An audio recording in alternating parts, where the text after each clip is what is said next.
Premières fleurs et premiers hommages, c'est toute une ville qui est sous le choc après l'annonce de la mort d'Angélique.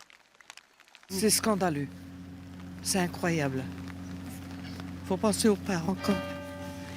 Faudrait que ça cesse et puis c'est tout. S'attaquer à des enfants innocents, c'est dégueulasse. C'est à 1h30 cette nuit que le corps de l'adolescente de 13 ans a été découvert à quelques kilomètres de son domicile dans une forêt. Cette proche de la famille était avec ses parents quand les policiers leur ont appris la terrible nouvelle. Ils se sont effondrés. Enfin, ils étaient abattus complètement. Pourquoi elle? Pourquoi ici? Pourquoi eux? Plein de questions qui se posent. Parce qu'en plus, ils n'ont pas beaucoup d'éléments, plus que ça.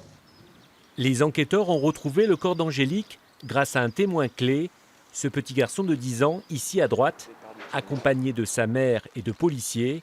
Il a vu l'adolescente quitter le parc en compagnie du suspect, un homme qu'elle connaissait bien puisqu'il était son voisin pendant plusieurs années dans cet immeuble avant de déménager.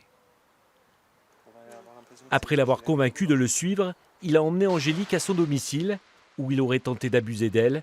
C'est ce qu'il a avoué aux policiers avant de les conduire là où il avait abandonné le corps. Dans le quartier où vivait Angélique, les voisins se mobilisent pour soutenir la famille. On apprend ça ce matin, on est anéantis. Mais ce qu'on peut faire juste aujourd'hui, c'est soutenir les parents, soutenir la famille et on va tout mettre en œuvre pour être avec eux aujourd'hui parce que c'est tout ce qu'on peut faire malheureusement maintenant aujourd'hui.